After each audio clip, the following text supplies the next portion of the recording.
face à la crise démocratique qui est profonde, et on voit bien le fossé qui ne cesse de se creuser entre les représentants et les représentés, ce qui fait que la crise démocratique est d'abord une crise de la démocratie de représentation.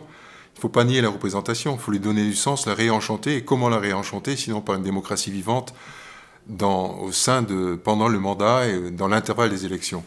Et donc on a réfléchi en équipe au début de mon deuxième mandat, en 1995, sur comment démocratiser la démocratie au fond. Comment prendre en compte le citoyen dans l'intervalle des élections.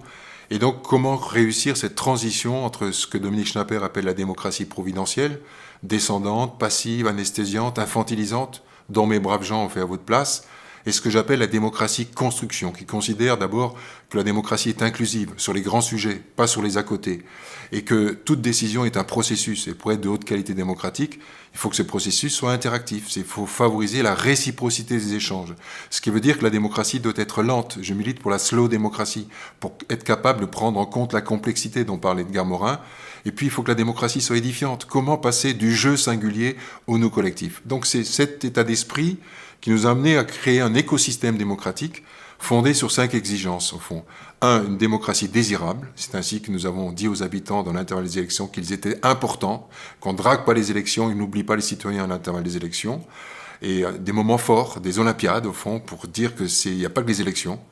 Deuxièmement, il faut que la démocratie soit habitée, une culture de la délibération. Et surtout encore, donner un toit à la démocratie. C'est ainsi que nous avons construit la maison de la citoyenneté, dont les 3 espaces montrent qu'il faut fertiliser des cultures démocratiques qui s'ignorent, qui s'affrontent, la culture de la résistance, la culture de l'utopie, la culture de l'engagement.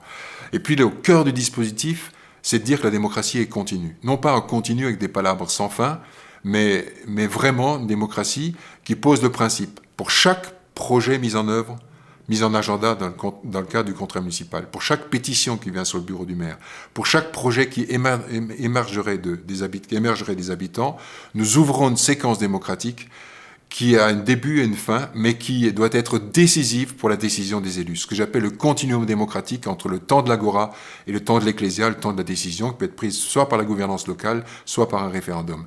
Mais au cœur de cette séquence, il y a un outil essentiel, qui est le conseil participatif, qui réunit pour chaque projet différent 4 collèges, le collège des habitants volontaires qui se déplacent au forum débat et tirés au sort, le collège des élus majoritaires minoritaires, le collège des experts et le collège des organisations. C'est au fond la France en miniature qui se parle, qui échange à partir de compétences, de responsabilités, de statuts différents pour fertiliser les points de vue différents et construire des compromis dynamiques.